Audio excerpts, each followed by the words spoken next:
el parche que mencionamos para tratar de solucionar esta carencia de direcciones, ¿sí? Es el Network Address Translation o el Network Address Port Translation, donde de alguna manera hay direcciones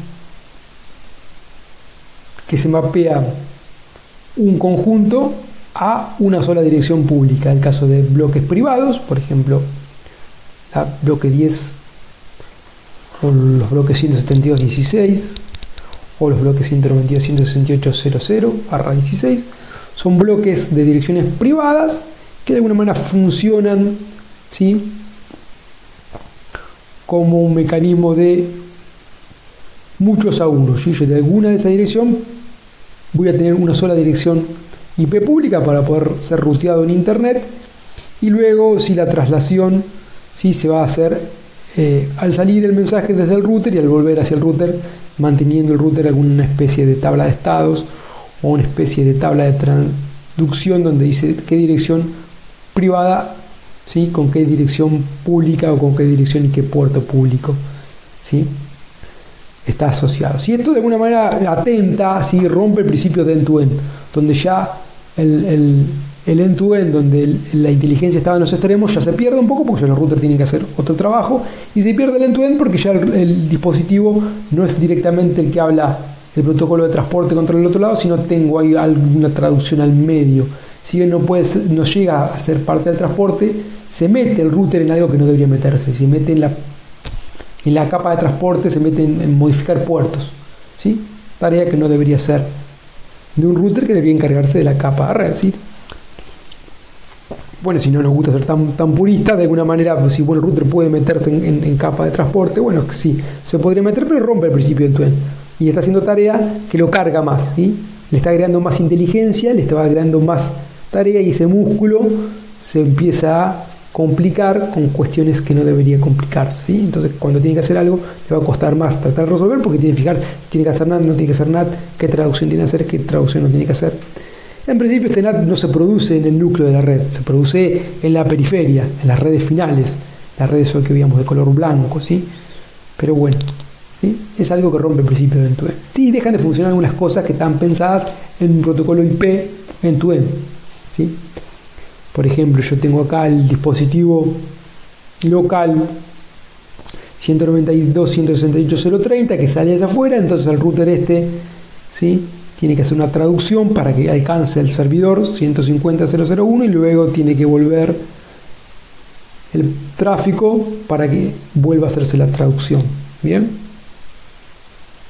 Bueno, tenemos el problema de protocolos que fueron pensados sin esta traducción. Por ejemplo, el caso de FTP. ¿Se acuerdan que FTP teníamos los comandos port o los comandos passive que permitían decirle IP y el puerto al cual tenía que conectarse? Sí, eso con un modelo con NAT no funciona de forma adecuada. Bueno, por eso surgió el modelo pasivo.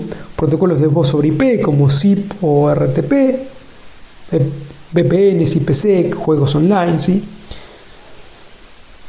Todo lo que son protocolos peer-to-peer. O sea, como que de alguna manera el NAT rompe muchos de estos principios. Entonces, bueno, se agregan parches para que esto funcione.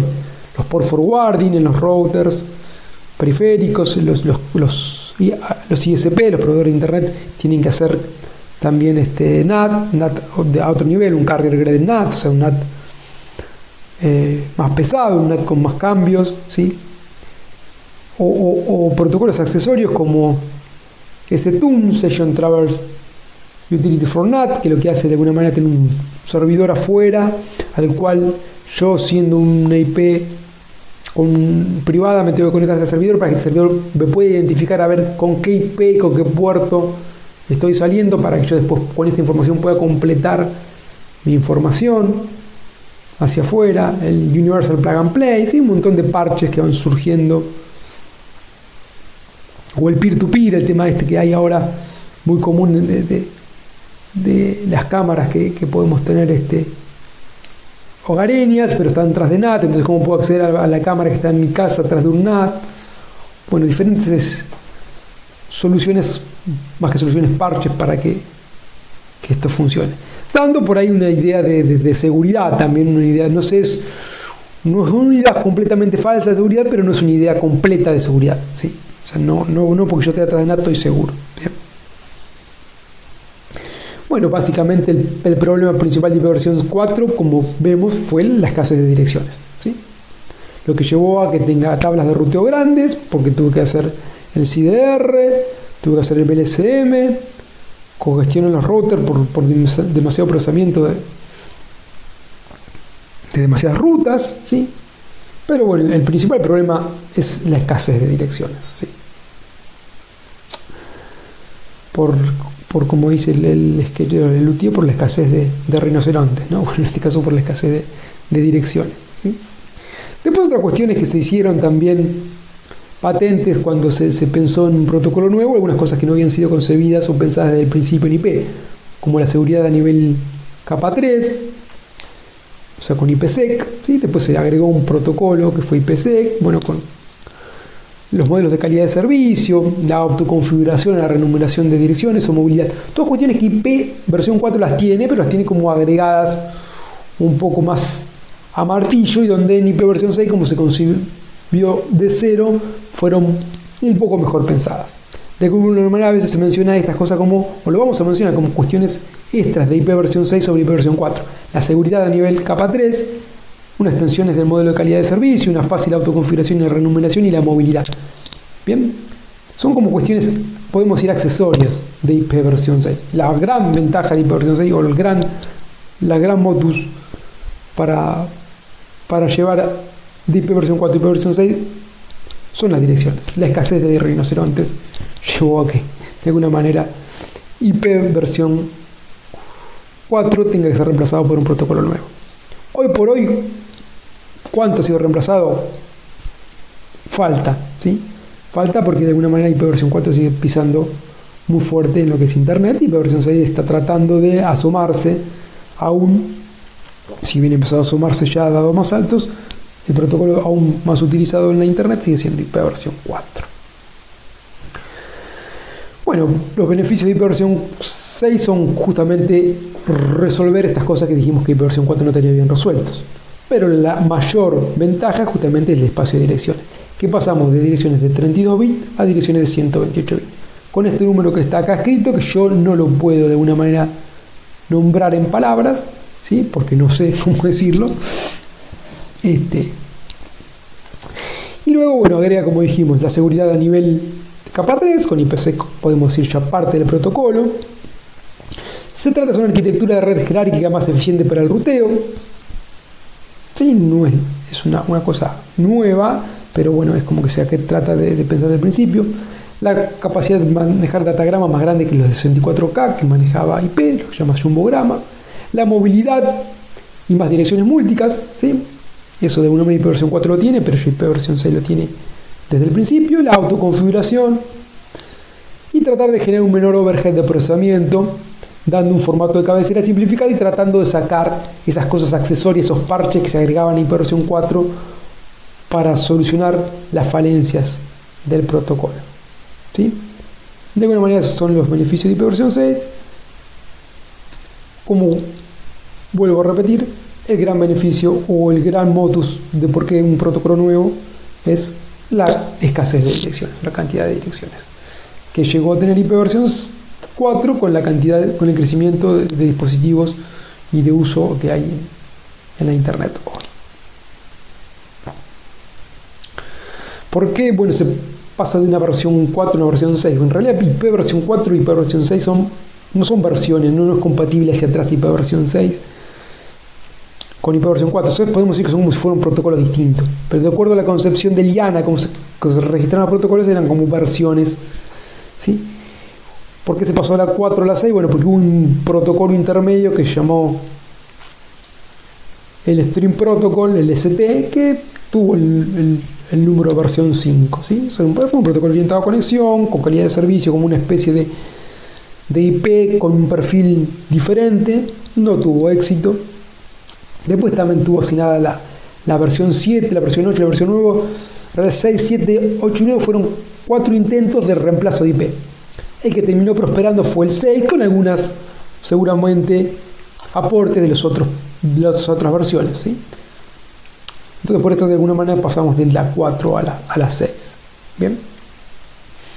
Hoy si se haría un protocolo nuevo, habría que fijarse en Liana cuáles son los números libres. Probablemente el 10 será el número libre. Según este gráfico habría que fijarse.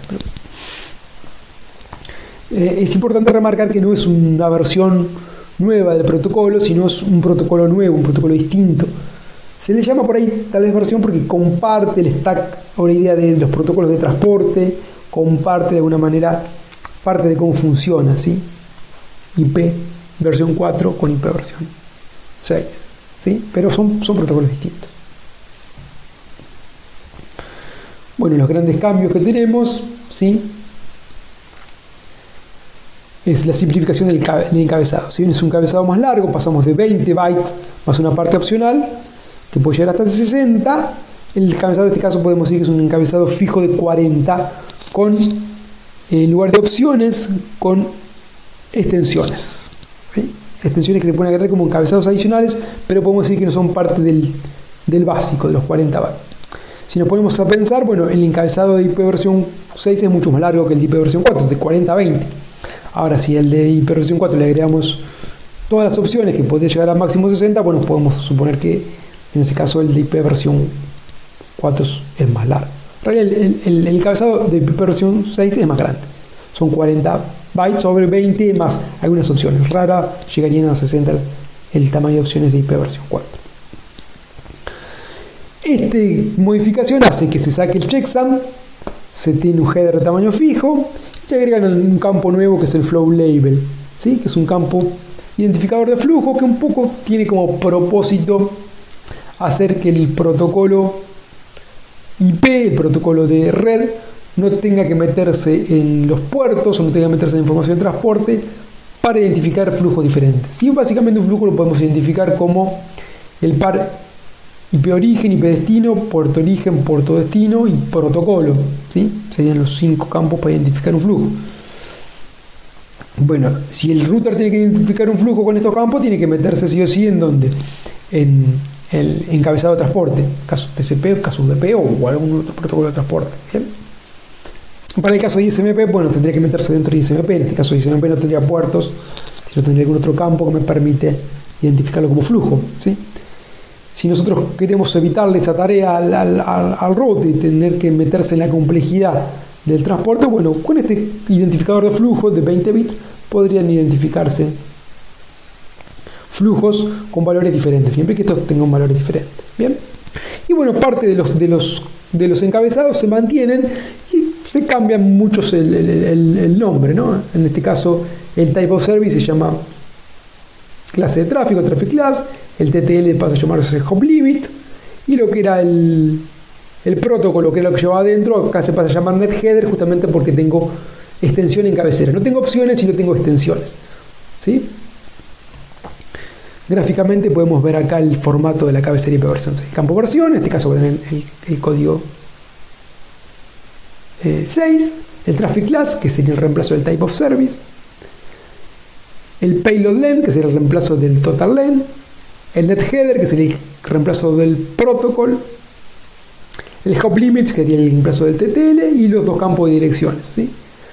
Como nuevo tenemos el único, sería el flow label, y como campos que se quitaron, bueno, se sacó lo que tenga que ver con la fragmentación, que serían los campos identificación o ID, el campo flag y el campo fragment offset, lo que es checksum de nivel de red, que se sacó también ese campo, y el header, la longitud del header se sacó porque justamente se deja un encabezado de tamaño fijo de 40 donde no tengo opciones, ¿sí?